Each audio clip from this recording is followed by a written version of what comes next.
A few weeks ago, I was looking forward to eating some leftover Thanksgiving turkey. I asked my daughter to bring me home some cranberry sauce. I told her I liked the kind with the berries in it. She brought me home a can. It was a well-known brand. When I opened the can, I noticed it was half full of jelly.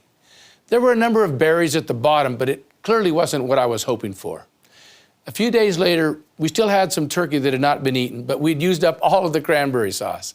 I rummaged through the pantry to see if by chance there was any cans of cranberry sauce from last year. There was.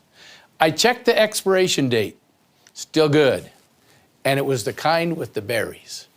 But it was a different brand than what my daughter had purchased the previous week. In fact, it was a brand that I'd never heard of. When I opened the can, I noticed it was cranberries from top to bottom.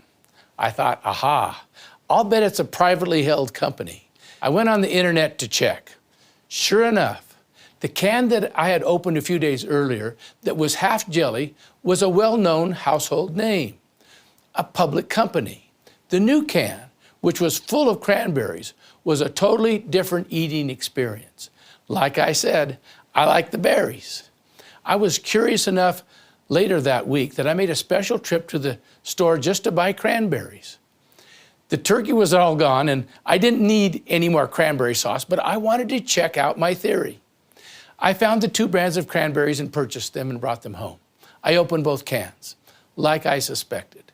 The publicly traded company, the household name, the one that was the most expensive brand, was the lowest quality with half jelly.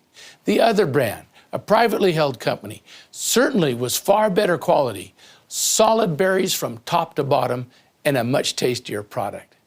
Why would that be, you might ask? Why would the publicly held company produce the product with the lowest quality and the highest price? If you're paying attention, you already know that it's almost always that way, and for good reason. Public companies are driven by stock price. Their executives are paid bonuses based on the stock price. In fact, the CEO, the vice president of marketing, directors of marketing, and so forth, usually receive stock as part of their compensation. So it's to their advantage to get the stock price up. Most of these executives don't plan to be at their company very long. 5 years is about the average for an executive to stay at any one company before they move on to the next company. To receive bigger bonuses and to feather their resumes, they need to increase profits today. Now, stock prices are driven by the profitability of the company. Now, to increase profits, they need to increase revenue or decrease expenses. They can try to increase the price to increase revenues, but they're hampered in doing that because if they increase the price too much, no one will buy their product. So the other alternative is to lower costs. Lowering costs almost always mean lowering quality. Cranberries are the most expensive ingredient in cranberry sauce. Therefore, the best way to take the cost down is to remove some of the cranberries and replace it with cheap jelly that is mostly sugar. So when the VP of marketing suggests that they take out the cranberries to increase the profit, the CEO is quick to approve the proposal. Now, take a private company, especially a company that doesn't ever plan to go public. Since there's no stock price, there's no desire to drive the stock price up. Of course, you want to be profitable, but enough is enough. Executives of the privately held company are not compensated by receiving stock. Executives running public companies are governed by short-term goals. Privately held companies can afford to focus on long-term goals. Their growth strategy is often to increase the number of customers buying their product. They know that quality will do that. It might take time, but quality is always the answer to improving the amount of customers you've got buying your products. Now, Melaleuca is a privately held company. We don't worry about stock price. We focus on our mission of enhancing lives. We want Melaleuca to be known for quality, safety, and taking care of the environment. We've created products that help people live longer, healthier, more vibrant lives. We're debt-free and profitable. We've defined ourselves as a growth company. In other words, our objective is to grow to impact more lives next year than we did this year. When I leave this earth, I want to leave a company with a stellar reputation of enhancing lives. Now, we don't sell cranberry sauce, but if we did, we would not take out the berries to increase our profits. There's simply a huge difference between us and the publicly traded companies in how we think and how we operate. And since most consumer goods in America are manufactured by publicly traded companies, this leaves a tremendous opportunity for Melaleuca. There's a huge void for quality products, especially in the arena of wellness products. That's the main reason we have grown so quickly. As people continue to discover the difference with Melaleuca products, our growth will continue to accelerate. I'm really proud of all those who've built this company. I'm very aware that this entire company has been created by thousands of average people with tremendous heart and courage. It takes courage for people to get out of their comfort zone to tell people about Melaleuca products. I'm grateful for the thousands who've gone out of their way to do so. We often celebrate the movers and the shakers. We walk them across the stage and we give them big checks. But we often overlook those who just brought one or two customers to us. And yet, those people are extremely valuable to us. Even if you have enrolled just one customer, I want you to know you have made a big difference for us.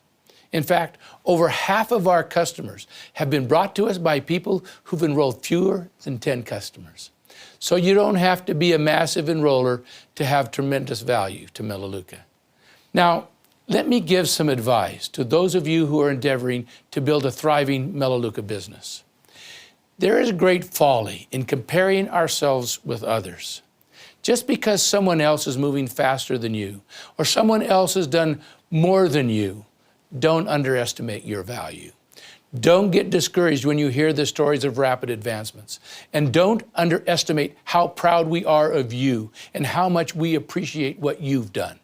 Don't discount your contribution just because it appears that someone else has done more than you or done it faster. Your consistency is much more valuable than their flash in the pan. Now, we're all in this together. I'm no different than you. We're all just average people trying to do our part, and every part helps. Regardless of what you see someone else doing, set your own pace, knowing that every customer counts. Celebrate everyone. The most valuable activity is reaching out to those on your contact list to make appointments. Celebrate every time you make a phone call. You can celebrate your success even when they turn you down because you did your part. You followed through. You made the call. You're doing what every successful Melaleuca marketing executive has done, setting appointments, making presentations. They won't all say yes today. Don't expect them to. Remember, no means simply not now. I need more information. You can give them more information tomorrow or next week or next month. Eventually they will come. All roads lead to Melaleuca. The day will come when no one can afford not to be a Melaleuca preferred member. They can't find these kinds of products anywhere else. They need us. They need what we have. If they don't enroll today, it's simply because they simply need more information. And as people learn more about us, as our reputation continues to grow, eventually they will all come. But for now, it's one customer at a time. Celebrate every tiny success. Thank you for being a part of us. Thank you for helping us change lives. This is a fun and exciting business, so establish your goals and set about making those phone calls. If you discipline yourself and don't allow yourself to get distracted, you will reach your goals.